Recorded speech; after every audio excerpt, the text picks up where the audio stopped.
Здравствуйте! Сегодня в гостях у программы «Час пик» фигурист, олимпийский чемпион и четырехкратный чемпион мира Алексей Ягудин. Здравствуйте, Алексей.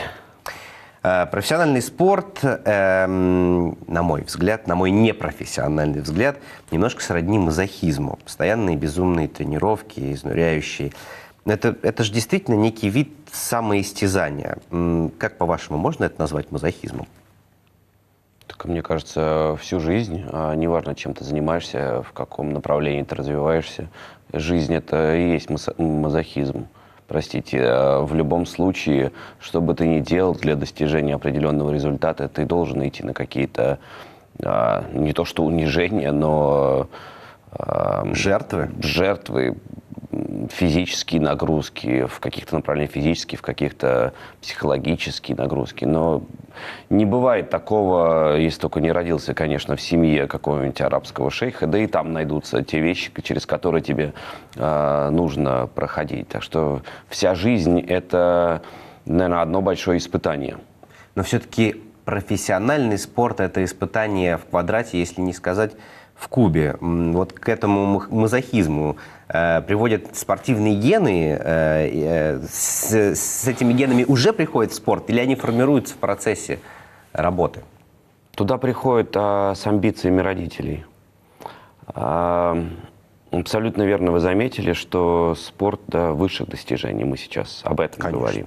Потому что в моем понимании спорт можно разделить на две составляющие. Такие глобальные платформы. Одна платформа под названием физкультура. Мы прекрасно понимаем, что можно и своими одноклассниками пойти мяч погонять во дворе, можно заняться уже достаточно в преклонном возрасте скандинавской ходьбой. То есть здесь ты абсолютно открыт для импровизации. Это просто физкультура, это для себя.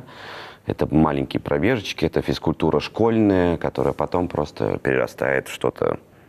Привычку какую-то. Да. Есть другая платформа под названием «Спорт высших достижений». Вот здесь, конечно же, мы отходим от... даже порой, знаете, как люди приходят в спортивный зал и насладиться занятием спорта. Вот для чего спортивные залы существуют. То мы отходим от этого любования собой и своими мышцами. Переходим в разряд уже как раз тяжелого времени, потери своего, может быть, школьного времени, когда ты хочешь не в свою спортивную секцию идти, а ты хочешь, на моем примере, просто с своими школьными друзьями поехать за город и пожарить картошку на костре, расставить палатки, покупаться, провести ночь, послушать песни под бренчание гитар. А спорт высших достижений — это действительно нагрузки, которые, без них никуда. Но ведь спорт высших достижений, он выливается из просто физкультуры, а туда ты попадаешь не потому, что у тебя спортивный ген, туда попадаешь, потому что родители хотят. У каждых, я вот сказал, амбиции родителей, да? У кого-то эти амбиции сделать из своего спортсмена, из своего ребенка, выдающегося спортсмена. У кого-то, например, как были не то что даже амбиции, а желание мамы моей жены, супруги, тоже олимпийской чемпионки Тани Татьмяниной, да и, наверное, и желание моей мамы дать возможность через спорт, на тот момент был Советский Союз, когда мы начинали заниматься фигурным катанием, дать возможность ребенку, может быть, побольше этой свободы и возможности, достигая определенных вершин в спорте, иметь возможность поездить по миру и не быть вот в этой клетке.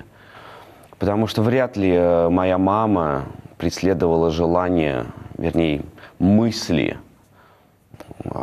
чтобы я стал олимпийским чемпионом в будущем. Да и у меня таких мыслей никогда не было. Вряд ли мама Тани Татьмяниной в Перми, порой живя на заводе, где работала, или фабрика, не помню уже, где это было, хотя я был в этом здании, когда сумасшедшая бабушка Тани Татьмяниной выгоняла их из дома, и вот они с мамой своей сдвигали стулья, так они жили где-то на протяжении года. Вряд ли в этот момент мама думала, вот я хочу, чтобы моя дочка продолжала заниматься фигурным катанием и стала обязательно олимпийской чемпионкой. Нет, не было таких А что же? желаний. Через спорт, через спорт получить больше свободы. Как я уже говорил ранее, наверное, да, и выигрывая какие-то турниры, ты потом получаешь возможность, может быть, поехать на международные турниры. В тот момент вряд ли кто-то думал, что так кардинально страна изменится через пару лет. Я помню Таня, по ее рассказам, как они с мамой носили одну обувь на двоих. Ну, не было больше. Как, когда случился дефолт, как ее мама пришла с булкой, ну, не знаю, везде по-разному, в Питере, там, здесь хлеб черный, хлеб белый, допустим, да, в Москве хорошо, с хлебом белым и масло. Я говорю, доченька, я что-то не понимаю, но все, больше нет ничего. Вряд ли в этот момент мысли были о том, чтобы Таня Татьмянина стала олимпийской чемпионкой. У меня были прямо VIP условия, нормальная коммунальная квартира, нормальные соседи в количестве всего лишь одной семьи. Мама с сыном, мама воровала иногда у нас еду из холодильника. Но это прям, я говорю, что по сравнению с Таней Татьмяниной у меня жизнь была в раю. И вот я думаю, что мысли моей мамы звучали так. Укрепить здоровье сыну, который в свое время, это везде было написано, много раз уже проговорено. У меня была страшная аллергия на цветение, на цитрусовые, которые иногда, кстати, появлялись в нашей семье. У меня прям до мяса сходила кожа, иногда так обматывали бинтами. Я достаточно плохо, да, я плохо видел. Помню, как это мой наилюбимейший сериал «Санта-Барбара». Это 50 минут счастья каждодневные. Как порой выключали изображение на телевидении, я только слушал. Как эти примочки из пакетиков чайных или какие-то вот чайные там что-то происходило. И часто простужался. Ну, нормальная, это обычная история. И вот именно мама привела меня в секцию фигурного катания для того, чтобы, дабы укрепить просто здоровье. Не было мыслей о каких-то дальнейших нагрузках и дальнейших результатах. Когда нагрузки стали увеличиваться. Сначала там занятия по 2 часа, потом по 6. Это же не столько уже об укреплении здоровья, сколько именно о профессиональном спорте. А что дальше? Если так каждый день заниматься до изнеможения? Ну, с одной стороны, это наркотик. Естественно, мы не говорим о больной теме для Российской Федерации, о допинге. Это такой наркотик, работа, результат. И вот, значит, можно еще чуть другие какие-то результаты, а можно еще чуть подработать и так далее.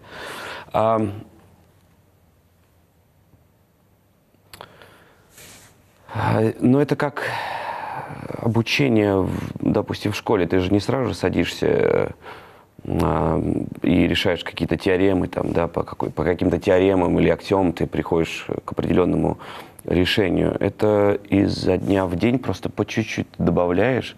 Ну, как учиться правописанию. Ты же не сразу пишешь сочинение. Ты потихонечку обводишь сначала буквы. То же самое, как ты начинаешь совершать первые шаги на льду. Потом у тебя начинает что-то получаться, потом ты начинаешь уже писать слова. Сначала ты совершаешь ошибки, забываешь про мягкие знаки, а потом потихонечку ты учишься писать правильно, потом ты вставляешь слова в предложение. Это как образование школьное. Тебе же приятно получать 5, приносить и гордиться своими какими-то трудами в школе. Также и здесь тебе приятно получать медали. Это как любой процесс. Если ты проникаешься в этот процесс, то это становится для тебя как частью твоей жизни, как определенным наркотиком, без которого ты существовать не можешь. Но между школой и спортом есть принципиальная разница. Из школы ты не можешь встать и уйти, а из спорта можешь. Или уже... Да, в принципе, ты и школу можешь бросить. Ну... все зависит от родителей. Ты можешь школу закончить или не закончить. Не закончить, это, конечно, уже совсем тупиковая ситуация. Но ты можешь и перейти с пятерок на четверки, с четверок на тройки. То же самое и в спорте. Ты можешь в конечном итоге не давать определенных результатов, ты можешь закончить с этим спортом. Вы хотели закончить когда-нибудь? Конечно. Но кто получал? Я не знаю такого человека, который когда-либо не хотел хотя бы на сутки, но прекратить занятия спортом. Я не знаю таких людей, которые без ума были от учебы. Даже, допустим, даже если это легко у них получалось, я не думаю, что есть такие люди, которые прям вот изо дня в день только просыпались, сами стали будильник, чтобы только пойти в школу и еще поучиться. В любом процессе, мне кажется, есть, даже мне не кажется, я знаю, я уверен, есть такие моменты, когда, надо преодолевать, а тебе не хочется. Не хочется вставать, не хочется напрягаться, не хочется проигрывать. Тем самым ты в этот момент хочешь просто завершить тот или иной процесс. Но это нормально. Было такое, что коньки бросали и говорили: все, мам, я все, не пойду больше? Бросать нет, мы достаточно бережно относились к своему реквизиту, но были такие моменты, когда я говорю: мам, все, я не хочу. Он говорит: да, не хочешь, окей, не надо. Да. Он говорит: а что будешь делать? Я говорю: давай, может, в хоккей. Он говорит: давай. Проходили сутки, двое, я говорю: пошли на лед. И обратно возвращался к этому. Но здесь же опять существует... я не сидел бы сейчас здесь, вернее, у меня не было бы возможности общаться с вами в TVI, не было бы возможности, наверное, в свое время жить в Америке, тренируясь у Татьяны Анатольевны, опять же, включать телевизор и слушать, и смотреть RTVI. Все благодаря родителям. Но редкий случай, когда, послушайте, ребенок в 5-летнем, 6-летнем возрасте осознанно пойдет заниматься спортом, но никогда в жизни. Спорт может начаться, когда допустим, моей дочке сейчас на грани, 10 лет. Она может попросить пойти в ту или иную спортивную секцию. А в то время, в том возрасте, когда мы начинали, 4-летним, 5-летним, мне сейчас задают такой достаточно глупый вопрос: а вы сами, говорит, решили? Или... Я говорю: конечно, есть дети вундеркинды, которые в 4-летнем говорят: мам, я хочу вот это. И осознанно идут в ту или иную спортивную секцию. Но в основном все, что есть у людей, это воспитание, и это проекция того, как относятся к ним их родители. Хотели ли они что-то для своих детей или нет? Может быть, это не столько желание, сколько компенсация того, чего они сами не смогли достичь? Нет. Моя мама никогда не хотела заниматься спортом. Она прекрасным была сотрудником Института информатики и вычислительной техники. По точным наукам всегда была. Я понимаю, если бы есть такие родители, у которых не получилось, и они через своих детей хотят восполнить то, чего не было, чего не достигли сами в жизни. Но, например, в Таниной ситуации и в моей такого не было. Просто чтобы, во-первых, в Советском Союзе как-то достаточно более массово, мне кажется, был спорт вообще. Или, может, мне это кажется. Хотя сейчас возможностей может быть гораздо больше, да и вариантов для занятия абсолютно различными видами спорта есть. В то время, чтобы был гольф, что ли. Не, он был как таковым, но вряд ли в Советском Союзе. Или там сквош, или, может быть, конный спорт. Да, сейчас больше возможностей, больше свободы. Но тогда подсознательно как-то, наверное, люди, Советский Союз, спорт, Мишка олимпийский улетел, поплакал, все, давайте спорт. У наших родителей не было этих спортивных амбиций. У кого-то, может быть, есть. Везде по-разному. Вы своих детей никогда не хотели, чтобы они повторили вашу судьбу, занимались тоже профессионально? Повторить мою судьбу с 2 руками за, если они станут олимпийскими чемпионами. Потому что я не считаю, что моя жизнь была настолько ущербной и была в этих жестких рамках, да, но ведь правила существования существуют везде, и не только в спорте. Что касается моих детей, то спорт под названием физкультура, Вот здесь мы с Таней за это, и это будет всегда. Это фундамент, мне кажется, жизни любого человека, будь ему 4 года или 10 или 30. Физкультура. Моя младшая, даже физкультура такое а-ля движение, потому что надо двигаться, надо что-то делать, надо заниматься.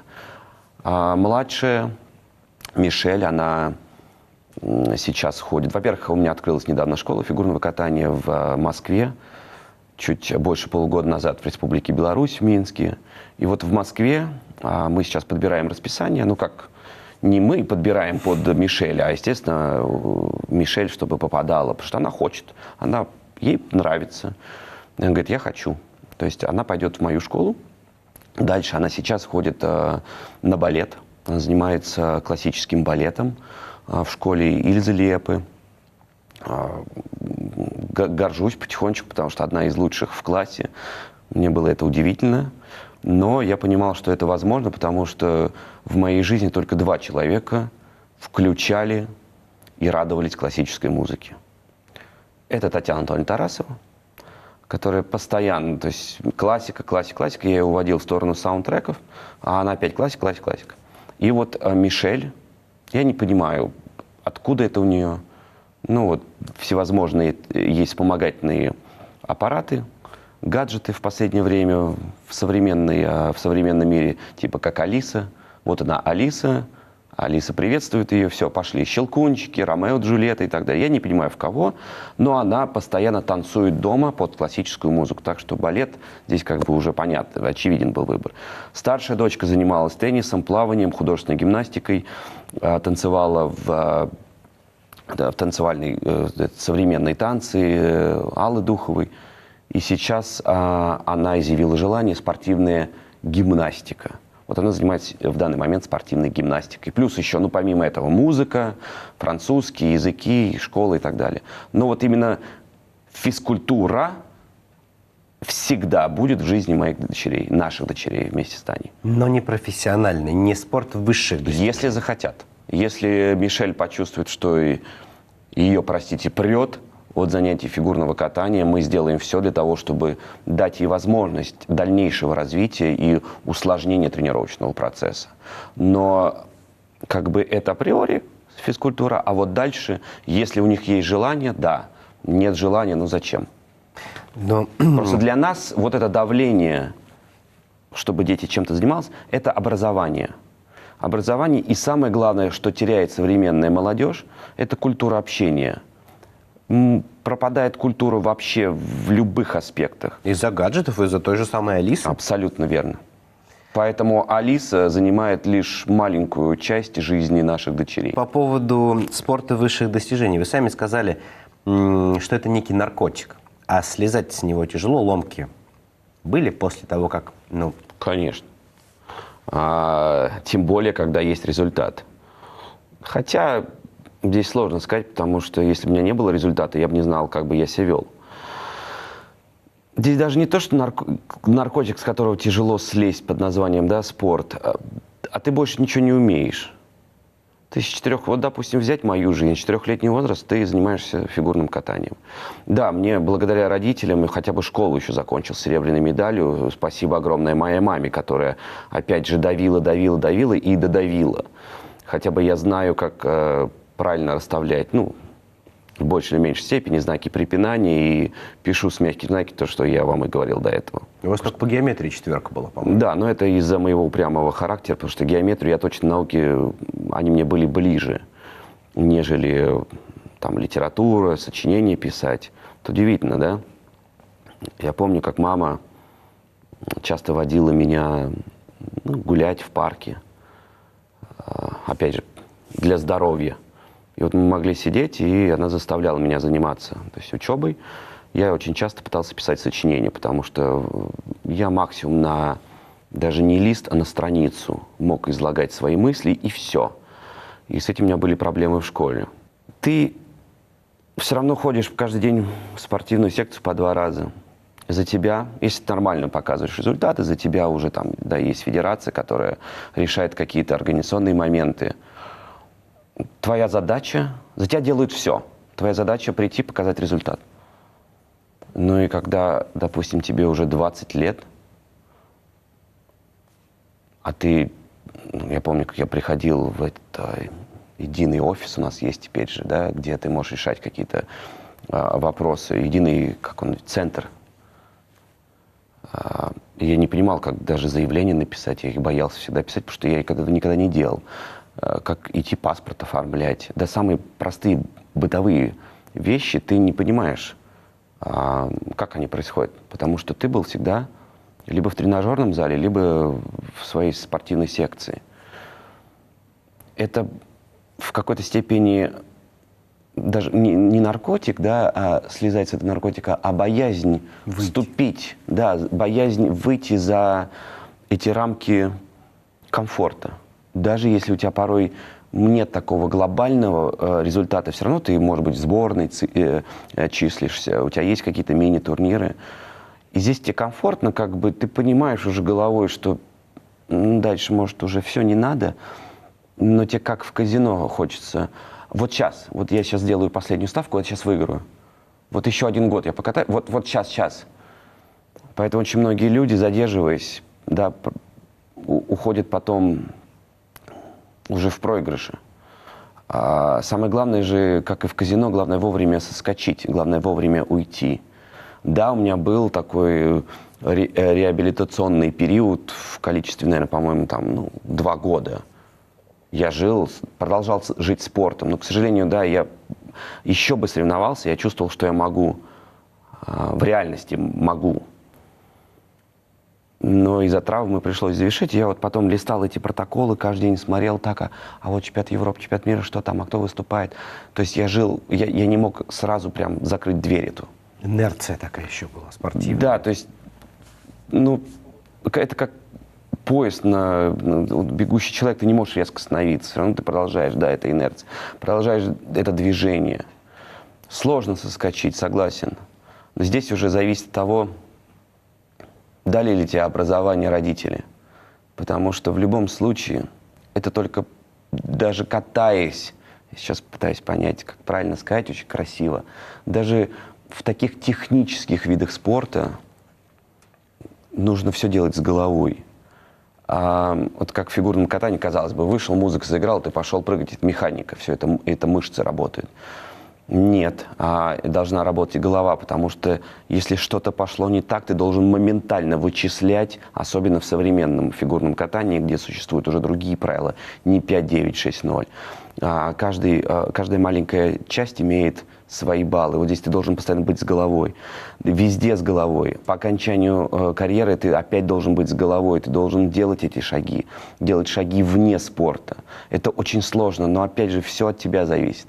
Никто никогда не выведет тебя за ручку и скажет: Леш, вот на тебе Матч ТВ, на тебе ледниковый период, на тебе красавицу жену. Все. Продолжай как бы существовать, попробуй иногда работать. Такого нет. Все зависит только от нас. Был момент, когда вы сели сами с собой и спросили, что дальше, что я буду делать после? 2 года просыпаясь каждое утро, я вот не говорил себе что-то, да, не спрашивал, не задавал себе вопрос, а что дальше, но это было понятно. Это было мучительно? Но это было сложно. Мне многие спрашивают: Лех, а на Олимпиаде, расскажи об эмоциях. Я говорю, сначала страх. Как бы понятно, адреналин, волнение, потому что Олимпиада — это не чемпионат Европы, который проводится раз в год. Это раз в 4 года. То есть, по большому счету, у тебя может и не быть следующей Олимпиады. Тем более, если ты сейчас готов выигрывать, у тебя есть возможность, ты вообще с ума сходишь. А потом опустошение. В моем случае. Я даже хотел на пьедестале поплакать, для картинки, прикольно же. 0 эмоций. Потому что ты настолько опустошен, выжат, эмоционально выжат. Но если многие там, да, у всех по-разному. Я, например, зачеркивал дни, сколько осталось до Олимпиады. Там, допустим, 66 дней, 65, 64. И вот к этому экватору ты подходишь как бы уже, на взводе от эмоций, которые выходят из тебя, выплескиваются во время катания. И вот эти слезы были в кисен край, когда я уже понял, что все. Мы выиграли эту олимпийскую медаль, собственно, в 21 год, 17 лет было положено для того, чтобы вот этот момент свершился. К сожалению, у многих он не получается. И потом, стоя на пьедестале, все, нет, ты выдал это уже все. Ты настолько это все было сжато до предела, и это выходит из тебя. Дальше следующие 1,5 недели я ходил с медалью нашей. Я только когда мылся, я ее снимал. Я с ней, простите, в туалет ходил, я с ней спал, я с ней гулял по городу, я смотрел другие турниры на Олимпиаде. Это, представьте, насколько мне повезло. И пускай этот отходняк от спорта длился на протяжении 2 лет, задаваясь вопросом, это как вот на пьедестале ты стоишь, ты пустой. То же самое здесь, ты понимаешь, что а дальше-то что? Понятно, хорошо, фигурного катания, продолжение. Есть тренерство, это в любом случае есть в любом виде спорта. Есть какие-то показательные выступления. Но глобально что? Вот что делать, когда тебе не надо каждый день вставать к 8 утра и идти в зал или там, на каток? Это, представьте, как мне повезло, когда у меня олимпийская медаль. А у людей, которые, допустим, остановились в шаге от пьедестала или там не завоевали, а могли завоевать, и дальше у них, допустим, нет этой возможности. Как эти люди живут? Опять же, здесь возвращаемся все к тому, о чем я и говорил. Все зависит от человека. Сможет он преодолеть этот момент расставания со спортом, момент, когда он понимает, что дальше нужно учиться чему-то новому. Если ты не хочешь, правда, закончить спорт и заняться тренерством, и то в современном мире, и в России в частности, ты уже не можешь просто так с средним образованием пойти тренировать. У тебя должно быть высшее. Ты должен заканчивать определенные курсы. Но дальше зависит только от тебя. Это психология спортсмена. Есть вообще такое понятие? И можно ли свое тело можно натренировать, а можно ли натренировать свою волю? И насколько эта тренировка вами была совершена? Тренировали ли вы свою волю, свою психологию? Я считаю, что, во-первых, спортивная психология – это большая часть вообще процесса спортивного. Недаром же сейчас, например, в Сочи есть же первый, кстати, международный олимпийский университет, где у людей есть возможность после спорта пойти учиться на спортивный менеджмент, на тренерство, на спортивного психолога. Психология играет огромное значение в нашей жизни. Но касательно вашего вопроса, да, можно. Можно натренировать кого угодно к чему-либо. Работать надо и тренироваться надо. А запрограммировать себя ты и сам можешь. Кто-то просто имеет более сильный характер. У кого-то есть это уже внутренняя какая-то жилка. Спортивный ген. Ты подрасположен к этому. Нет, не спортивный ген, а просто в тебе есть... ты понимаешь, что... Вот я, например, живу тем, что я понимаю, вот это есть как реклама, да, впихнуть невпихуемое. А я понимаю, что в этой жизни было бы желание, и ты впихнешь все, что угодно. Ты выучишь все, что угодно. И ты сможешь и себя контролировать, и вот по поводу касательно спортивной психологии, ты можешь себя, как дрессура, да, ты можешь себя выдрессировать. Было бы просто у тебя тупо это желание. Очень интересно по поводу спортивной психологии. Я читал, что вы тоже занимались психологом, да, перед Олимпиадой. Как это вообще происходит? Что это как сеанс психотерапии, как на картинах с Фрейдом, да? Ты лежишь на кушетке, тебе что-то внушают, рассказываешь свои сны? Татьяна Анатольевна попросила работать с Рудольфом Максимовичем Загайновым, которого уже нет в живых. Я говорю, да ради бога, поработаем с кем угодно. Мне просто было удивительно, чем мы будем заниматься. И вот сколько мы проработали? Наверное, сентябрь, октябрь, ноябрь, декабрь, январь, февраль. Посчитать полгода. из вот этих магических сеансов были только моменты, когда Рудольф Максим говорит: так, у тебя там, допустим, правое, я прям чувствую по энергетике, правое полушарие чуть у тебя загружено. Он говорит: заходи вечерком. Я заходил, он говорит: сейчас, значит, ложись, расслабляйся, там на раз, два, три ты заснешь. Я тебе, значит, буду выправлять. Я не знаю, что там у него, какая-то оболочка, это энергетическая. Ну вот ни разу за полгода я под раз, два, три не засыпал. Я делал вид, что я проваливаюсь в сон. Ну, знаете, как человек, который особенно устал физически, он иногда так подергивается. Но я делал вид иногда, что я как бы так глубоко уснул, дергаюсь. Ну, он там водил руками что-то. На раз, два, три, все, ты проснулся. Я говорю: нормально, там все, ровно у меня. Он говорит: да-да-да, все. Он говорит: я выйду, все, давай, иди. Все. Я думаю, что Татьяна Анатольевна же стратег, она человек с очень большим запасом знаний. Она взяла Рудольфа Максимовича для того, чтобы он был со мной везде и всегда. Он заходил в мужские раздевалки. А основной плюс Рудольф Максимович, он со мной разговаривал. Он просто говорил. Неважно о чем. Мы говорили о погоде, мы говорили о собаках, мы говорили о его даже любовных похождениях, мы говорили обо всем. Отвлекал? Да. Ведь вот как мы можем всему научиться, так же мы и, в принципе, самый большой враг для себя – это мы сами. И когда ты находишься один, а у тебя вот двери, да, крупного старта, у тебя же все мысли об этом, ты себя как бы начинаешь грызть изнутри. А когда вот даже вот сейчас мы с вами разговариваем, и, допустим, я уже забыл о том, что у меня вчера вырвали зуб. Ну, как бы ты отвлекаешь свое внимание от каких-то, может быть, даже и насущных проблем. Вот этим он и занимался. Еще тоже многим это рассказываю. Вот это первый аспект, да, он просто со мной разговаривал. Неважно о чем. Причем сейчас не на научных каких-то трудах мы говорим, а он как он работал с Каспаровым, как он работал с другими спортсменами. Просто о своей жизни рассказывал. А я, слушая, не думал об Олимпиаде. Меньше думал. Я не думал о чемпионатах мира и Европы. Тем самым как бы мне проще было. А второй момент, я до сих пор этим пользуюсь. Это поговорка. Тоже везде во всех интервью звучит. Он говорит: вот встанешь на олимпийский лед, выйдешь когда. Скажи себе, кто, если не ты, и когда, если не сейчас. Я понимаю, что, слушайте, в русском языке вообще в мире столько этих поговорок со смыслом в том числе. Но я до сих пор применяю ее. И она, собственно, и выливается из всего того, что я говорю вам.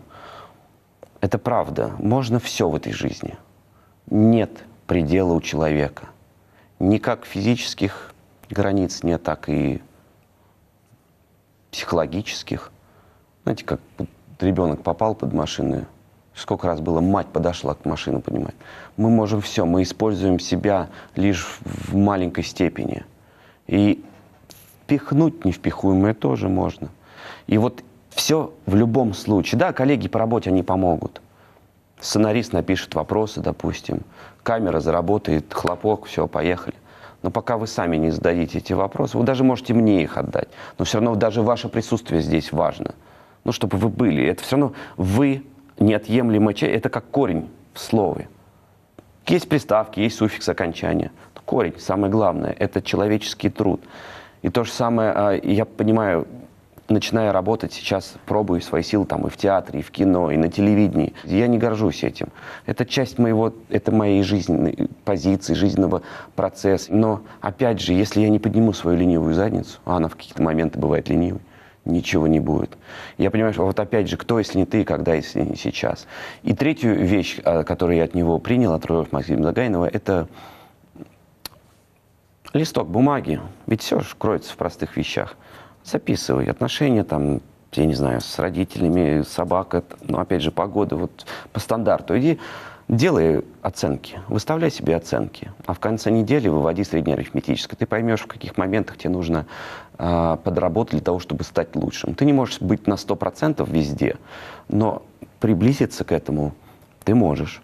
Оценивать просто свою жизнь. Я часто возвращаюсь с работы, у меня часто такое бывает. Ага, значит, вот здесь я вот надо бы вот над этим посмотреть, вот там это сделать и так далее. Проходят сутки, и ты уже забываешь, стираются вот эти мысли о том, над чем тебе нужно подработать. А записывая, ты наглядно видишь, где ты отстаешь. Надо быть лучшим. А смысл тогда жить? Смысл работать... хороший, знаете, мне сейчас столько мыслей, например, Леха Воробьев, певец, музыкант, композитор. Как-то его встретил, мы вместе выступали совсем недавно на открытии универсиады в Красноярске. И я говорю, вот ты в Америку переехал там, да. Он говорит, моя цель Грэмми.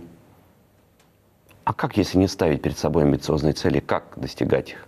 Как вообще приближаться? Понятно, ты можешь никогда не стать, ты можешь никогда не получить Грэмми, я могу никогда не получить ТЭФИ, хотя какой-то сюрреализм был на протяжении 2 лет. Мало того, что выбирали в число лучших интервьюеров, так еще попадал каким-то непонятным образом. Значит, мне друзья говорят, если ты выиграешь в этом году, я, говорит, телевизор выброшу из своей квартиры. Я потом звонил и говорю, ну что, тебе повезло, телевизор на месте висит. Еще в число финалистов как-то мы попадали.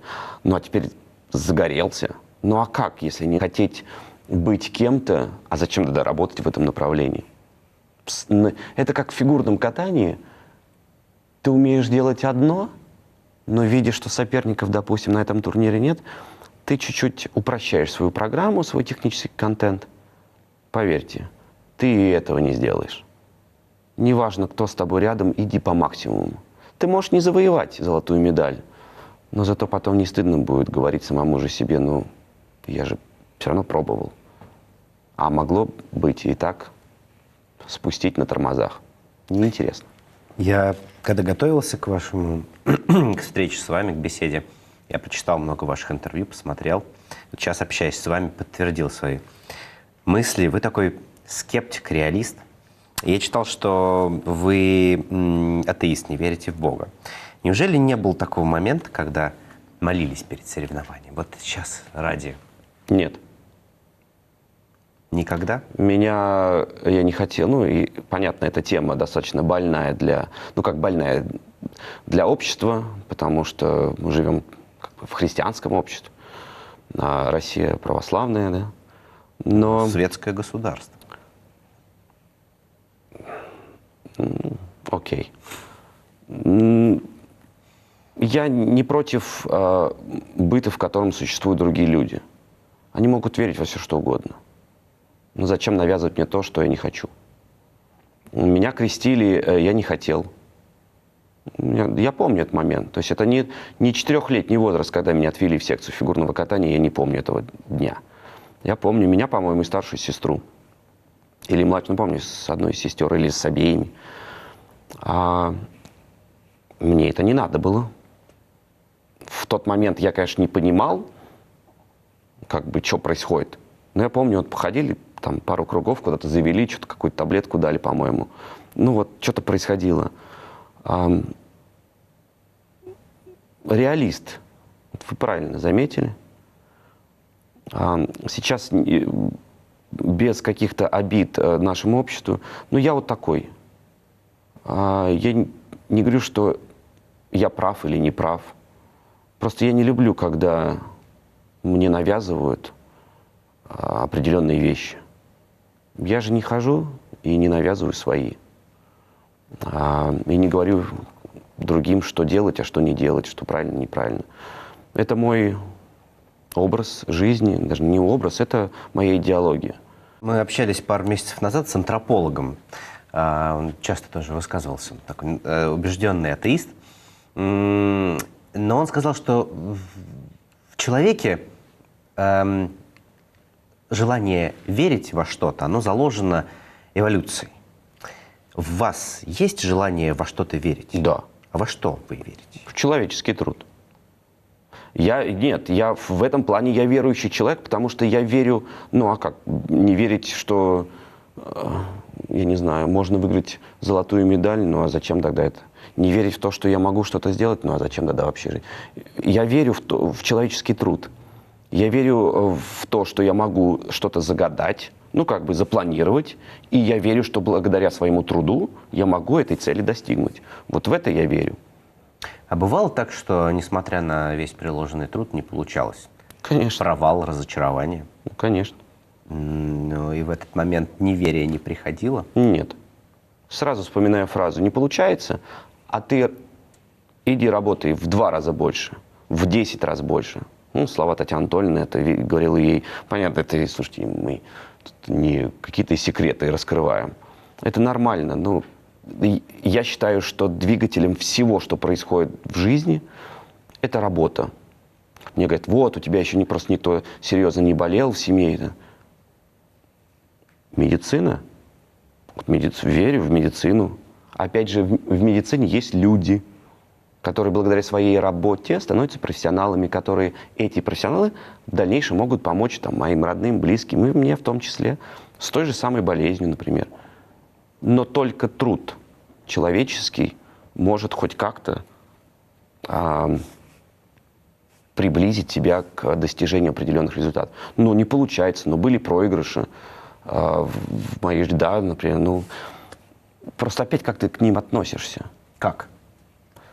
Это, как сказал великий Мухаммед Али, мы не можем проигрывать, мы лишь набираемся опыта. Мы выигрываем, либо набираемся опыта. Ну, что вы думаете, не хотел я получить ТЭФИ? Ну, сначала не очень, сейчас как бы загорелся. Ну, не получил, ну, идем дальше, работаем, развиваемся. А пенять кого-то или что-то на свои неудачи, мне кажется, это удел только слабых людей. Если у тебя что-то не получилось, ищи в себе. Вот в себе надо и копаться, почему у тебя что-то не получается. А не что-то там, простите, происходит. Вот она, психология спортсмена настоящего. Нет.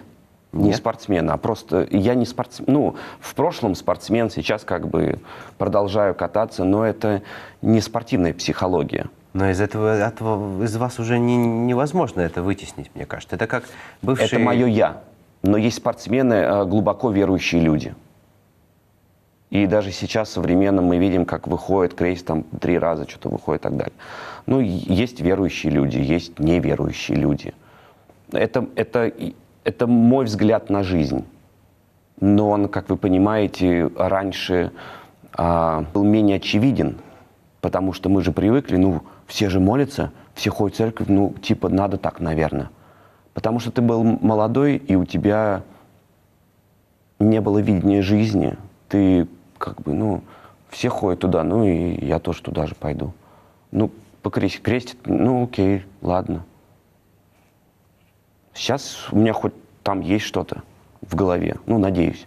Хотя многие после этой передачи скажут, что я болван. Но это нормально, я привык. Хвалу и клевету приемлю равнодушно, как у Пушкина. У меня не как у Пушкина. Я похвалу, если честно, не люблю. Я люблю конструктивную критику. Я не люблю и сразу посылаю очень далеко. Я думаю, что из соцсетей это понятно. А когда начинают люди влезать в чужую жизнь и советовать, что делать. У дочки неправильно волосы лежат, это ей не надо, а почему она, вы плохие родители, почему она не занимается, у вас же спортивный. Не надо никого учить. То же самое здесь, я просто излагаю свою точку зрения и свой взгляд на жизнь. Я не учу никого и считаю, что это абсолютно неправильно делать, потому что мы настолько индивидуальны, у каждого есть свой подход и свои взгляды на жизнь. Но критику я обожаю. Вот, например, очередное интервью на Матч ТВ. Я заканчиваю, ну, уже эфир прошел. И мне, значит, пишет один из работников, он сейчас немножко в другой сфере работает. Он говорит: а можно я напишу по поводу эфира? Я говорю: с большим удовольствием. И мне прям по пунктам. Первое там это, второе вот у Хингис можно было это, третье и так далее. Спасибо. Спасибо за эту помощь. Потому что эта помощь поможет мне и как-то быть лучше, улучшаться. А когда вот говорят, вот, а что ты лысый? И, например, что ты не можешь ничего сделать. Ну, как бы не надо давать советы, мы сами разберемся в этой жизни. Но критику обожаю. Когда мне говорят: Леш, вот сегодня прям хорошо все, чем было, я теряюсь. И я говорю: ну, давайте разберемся. А что было не так? лучше подскажите мне, что было не так. Наверное, если тяжело воспринимать похвалу от других людей, то от кого-то это, наверное, приятно, от домашних, от близких. От кого самые приятные слова вы слышали в своей жизни? Какие они были? Я не люблю приятные слова. Даже от самых близких, Ну, даже от тренера. Я не люблю даже получать подарки. Для моей жены это прям головная боль. Что мне подарить? Я говорю, я тебя умоляю, ничего не надо. У меня все есть. У меня есть семья, у меня есть дочки, у меня есть собаки, у меня есть работа, у меня есть я, у меня есть родители, у меня есть Тарас, у меня вообще... Я самый счастливый человек. Я говорю, не надо ничего. А что делать-то? Я говорю, ну носки подари. Они всегда пригодятся. Носки, трусы. Или там какую-нибудь обувь. Ну, вот для Тани очень тяжело. То есть здесь, видите, я не люблю получать подарки, я не люблю похвалу. Ну, приятно, что, наверное, самые приятные слова – это от детей. Папочка, мы тебя там любим, скучаем, скоро увидим. Но все равно у меня нет друзей. У меня есть очень мало людей, которые не то что вхожи в мою жизнь, а ну, я их могу назвать, наверное, друзьями. Буквально вот это только семья, Татьяна Анатольевна, и 2 человека. Никого не пускаете? Да, пожалуйста, но доверия нет. Поговорили о религии, такая острая тема. Давайте еще о политике поговорим. Есть ли место политики в спорте? Где ее нет? Вы чувствовали себя частью большой политики, когда, например, на Олимпиаде золото взяли? Не, ну частью большой политики такой мировой, конечно, нет. Куда там? В 19 лет вы думаете, какая там политика? Я просто знал, что в свое время, когда я уходил Татьяна Анатольевна Тарасова, это тоже известный факт, ко мне подошел президент Федерации на тот момент, Валентин Николаевич Писеев, и сказал, Леш, если ты уйдешь, ты не выиграешь больше ни одного турнира, мы постараемся. Здесь небольшая политика была, здесь уже внутренняя политика была. Потому что Татьяна Анатольевна независимый игрок на этой площадке, и она всегда отталкивается от нужд спортсмена, а не от нужд федерации. И мы не выиграли ни одного турнира голосом российского судьи. Раньше была система 5-9-6-0, и, понятно, нужно было большинство. 5 против 4, если 9 судей, там, 4 против 3, если 7. И вот мы только хотели, чтобы российского судьи не было. Он мешал российскому спортсмену. И были турниры, когда я выиграл одним голосом, но это никогда не был голос русского судьи. То есть для меня была вот политика в этом. А там, где нет секунд, высоты и так далее, да, единиц измерения, там, конечно, будет политика, потому что живые люди оценивают выступления. И сейчас не только про фигурное катание. И всегда есть у людей нравится-не нравится фактор. А когда нравится-не нравится, там, возможно, уже и политическое какое-то давление. А сами никогда судить не хотели? Нет. Почему? Это то же самое, как давать какие-то советы. Это тяжелая работа. Для души или боитесь обидеть кого-то, или в чем дело? С высоты мастерства-то. Ну, я и так как бы работаю судьей в кавычках, потому что комментирую фигурное катание. То есть я же тоже даю свою определенную оценку. Но от нее не зависит будущее человека. А я не хочу быть определенным катализатором или, наоборот, убивающим человека, убивающим будущее другого человека. Это то же самое, как в жизни давать советы, влезать в чужую жизнь. Не очень хочется. В одном из интервью кто-то сказал, что был опрос среди врачей, и спрашивали хирургов, почему вы пошли в эту профессию, знаменитых, лучших. Они говорили, что когда ты держишь сердце в руках, ты как будто чувствуешь себя Богом вот в этот момент. Был у вас момент в жизни, когда вы почувствовали, что я властелин мира?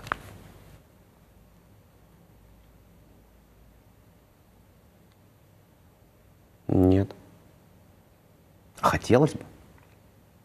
Нет. А чего хотелось бы? Вот у вас все есть. Чего-то же хочется. Конечно. Чего? Новую правую коленку, 3-ю дочку и еще много собак. Еще хочу в будущем, но у меня есть уже разработки, помогать бездомным животным, в основном собакам, собачник. И все. Ну, носки мне и так подарят. И не раз. Какие собаки у вас? Очень люблю животных. Йорк уже, ну, естественно, все девочки, как вы понимаете. Йорк уже, по-моему, 11 лет, старенькая. Хотя энергичная такая. И бигль, охотничья порода. Каких бы еще хотели? А мне все равно. Все собаки? Я прям с Таней даже договоренность была в какой-то степени. 2-я дочка, 2-я собака. Не потому, что мы завели 2-ю дочку, потому что я хотел собаку. Но просто вот как-то вот так получилось. Она говорит: Леш, да я бы, говорит, всех собак взяла.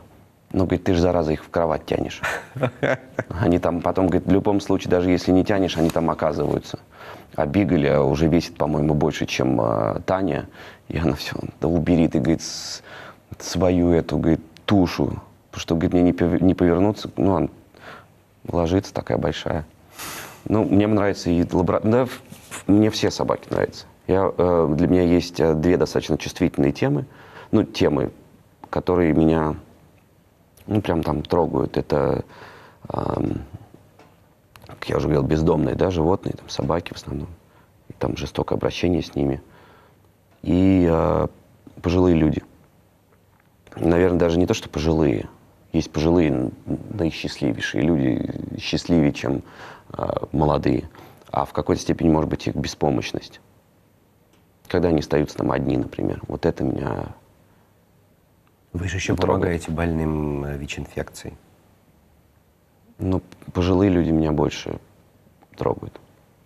Они больше, мне кажется, они более беспомощные, нежели ВИЧ-инфицированные люди.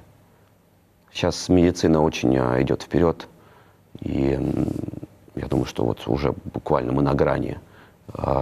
ВИЧ-инфицированные люди могут жить спокойно всю жизнь. Это не приговор. К сожалению, просто в нашей стране, ну, вот такое отношение к ним, поэтому мы стараемся давать больше информации. Знаете, как информированный человек, он как бы с оружием в руках. Ну, не в прямом смысле, а вооружен. Предупрежден, значит, да, вооружен. и нужно об этом больше говорить, рассказывать. Главное, не скрывать, потому что, ну, опять же, на все можно делать свою проекцию. Как в фигурном катании я же не еду наобум на соревнованиях и прыгну, не прыгну, как в казино. Я же тренируюсь для этого. То же самое и в жизни любого человека нужно пораньше просто проверяться, чаще проверяться, повнимательней. Все то же самое, как спортсмен на тренировке. И тогда на турнире не будет такого: ой, а разве вот это произошло со мной? Разве я упал? Или там я болен или инфицирован? Почему все-таки пожилые люди? Боитесь старости? Какой вообще самый большой страх в вашей жизни? Ой, ну, как мне настолько нравится жить, самый страшный день для меня случился, когда мне 30 лет исполнилось. Это прям как... Я не понимал, что происходит. Подарков много было слишком. Именно вот этот переход на 30. Я помню, было выступление где-то. Я не понимал, что со мной. Это полнейший был упадок, прям такой удар мощнейший по мне. И сейчас как-то попроще уже шучу, что он 40 годиков, хотя я понимаю, что для меня это еще один будет. Как я всегда шутил, я говорю, я долго жить не хочу, ну, до 65 там, а потом хочу, чтобы меня машина сбила. Ну, чтобы раз и все, ну, быстро. Мне Таня говорит, а если легковая? Говорит, а если просто травма? Говорит, что я с тобой потом буду делать? Я говорю, хорошо, лучше бы фура, чтобы сбила. Ну, сейчас, опять же, очень много верующих смотрит и говорит, вот он накарка и так далее. Мне просто нравится жить. Мне нравится, что у меня дочки. Мне нравится, что у меня Таня рядом, что пока мама. Бабушке, правда, тяжело, но как бы они есть. И столько планов, в том числе по саморазвитию. Ну и по семейным делам тоже. Хочется дальше развиваться. Ну как-то в данный момент, ну вот пожилые люди, говорю, это вот, наверное, да, страх смерти. Понятно, что, представьте, это настолько все мелочно, то, что даже мы с вами существуем. Это для Вселенной просто раз и все. Мы в любом случае умрем. Как сказал поздно, да что бояться-то? Просто лучше, наверное, выбирать для себя то, что приносит тебе удовольствие каждый день. Мне, например, нравится работать. Я обожаю работать, я люблю много работать, сутками работать. Обожаю детей, вообще для меня, особенно младшие. Такие вещи выдает. Ну вот, мне нравится этот мир. Что ж, прекрасно, на такой позитивной ноте заканчиваем наше интервью. Спасибо вам большое, была очень проникновенная беседа. Сегодня в гостях у программы «Час пик» был фигурист, олимпийский чемпион, 4-кратный чемпион мира Алексей Ягудин. Большое спасибо. Спасибо.